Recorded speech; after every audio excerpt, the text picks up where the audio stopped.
आखिरकार दूसरे फेज के नॉमिनेशन का समय खत्म होने के बाद ही सही महागठबंधन में सीट बंटवारे की तस्वीर करीब करीब साफ होती दिख रही है। लंबी खींचतान के बाद घटक दलों ने सीटों का फॉर्मूला तय कर लिया है। 143 सीटों पर आरजेडी चुनाव लड़ रहा है।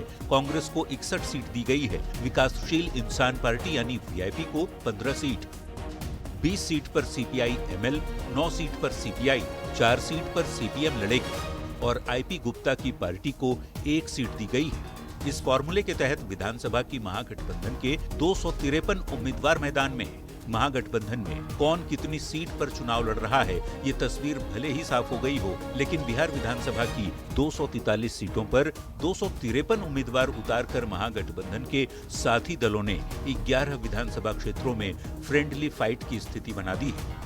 अब कहां-कहां महागठबंधन में अपनों से ही जंग छिड़ी है और वो कौन सी 11 सीटें हैं जिन सीटों पर महागठबंधन के नेता अपने में ही दो हाथ करते नजर आ रहे हैं, ये भी जान लीजिए। आरजेडी कांग्रेस 5 सीट पर आमने सामने है, जिसमें वैशाली, सिकंदरा, कहलगांव, सुल्तानगंज और नरकटियागंज शामिल है। जबकि 4 सीट पर कांग्रेस और सीपीआई आमने सामने है। बछवाड़ा, करगहर, बिहार शरीफ और राजापाकड़ में कांग्रेस सीपीआई की टक्कर दिख रही है। वहीं 2 सीट चैनपुर और बाबूबरही में आरजेडी और वीआईपी की भिड़ंत देखने को मिल रही है। महागठबंधन में महाकन्फ्यूजन का सबसे अजीब असर गौरा बौड़ाम की सीट पर हुआ है। मुकेश सहनी की पार्टी वीआईपी ने आरजेडी के सिंबल पर मैदान में उतरे अफजल अली का नॉमिनेशन रद्द करने की मांग की है, क्योंकि लालू प्रसाद के पत्र के बाद भी फ्रेंडली फाइट के हालात बने हुए हैं। देखना होगा पहले फेज की वोटिंग यानी 6 नवंबर तक भी महागठबंधन का ये महाकन्फ्यूजन दूर हो पाता है या नहीं। न्यूज़ 18 के लिए पटना से संजय कुमार के साथ ब्यूरो रिपोर्ट।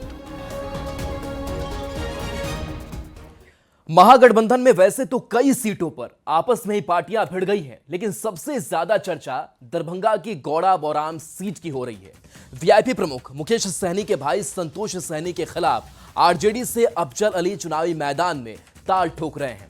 अफजल अली का नामांकन रद्द नहीं होने पर संतोष सहनी ने हाईकोर्ट में केस करने की धमकी तक दे डाली। ये रिपोर्ट आपको दिखाते हैं। महागठबंधन का एक प्रत्याशी होना चाहिए, 2 प्रत्याशी घोषित कर दिया ये लोग। दोस्ताना लड़ाई होगी, लेकिन हमारा रिश्ता खराब नहीं है।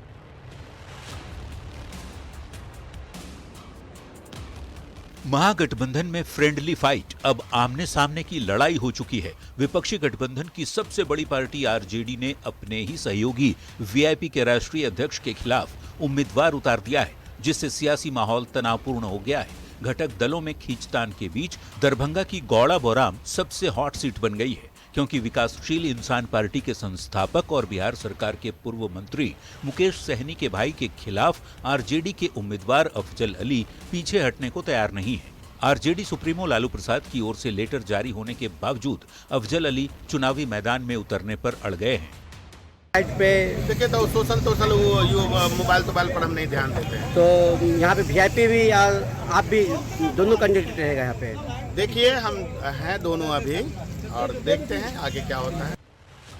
आरजेडी उम्मीदवार अफजल अली ने गौड़ा बौराम में खूंटा गाड़ दिया है। मुकेश सहनी के भाई के खिलाफ हुंकार भर रहे हैं। साथ ही ये भी दावा कर रहे हैं कि खुद तेजस्वी गौड़ा बौराम में चुनाव प्रचार के लिए भी जाएंगे और अफजल अली के लिए वोट भी मांगेंगे। आरजेडी प्रत्याशी के तेवर देख वीआईपी की बौखलाहट बढ़ गई है। लालू के पत्र के बावजूद अफजल अली का नॉमिनेशन रद्द नहीं होने पर संतोष सहनी ने जमकर भड़ास निकाली। यहां तक कि निर्वाचन आयोग के अधिकारियों के खिलाफ हाई कोर्ट तक जाने की भी चेतावनी दी है। लालू जी का लेटर जारी होने के बावजूद भी ये लोग जबरदस्ती आरजेडी का कैंडिडेट बनाया गया, उसको तो क्लियर ही है, चुनाव चाप मिला है। मुकेश सहनी के भाई संतोष निर्वाचन आयोग पर आग बबूला हैं। संतोष सहनी इस बात से नाराज हैं कि सरकारी अधिकारियों ने आरजेडी प्रत्याशी अफजल अली का नामांकन आखिर रद्द क्यों नहीं किया, जबकि आरजेडी सुप्रीमो लालू प्रसाद ने खुद पत्र लिखकर अफजल का नॉमिनेशन कैंसिल करने को कहा था। यहाँ के जितने भी है जातिवाद कर रहा है, अंदर बैठा हुआ आदमी सारा के सारा बिका हुआ है। जी जी जी, क्या हुआ सर? मैं इसमें हाई कोर्ट में जाकर केस करूंगा इसके सबके खिलाफ।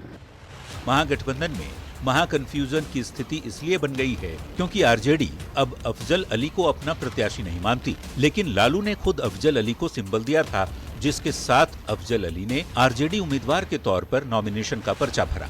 प्रशासन इसी आधार पर अफजल अली को वैध कैंडिडेट बता रहा है क्योंकि उन्होंने सारे कागजात जमा किए। हालांकि अब ये मामला मुख्य निर्वाचन पदाधिकारी तक पहुंच गया है। ऐसे में देखना होगा कि मुख्य निर्वाचन पदाधिकारी गौड़ा बौराम में अफजल अली की उम्मीदवारी को लेकर क्या फैसला लेते हैं। दरभंगा संवाददाता विपिन दास के साथ ब्यूरो रिपोर्ट, न्यूज़ 18।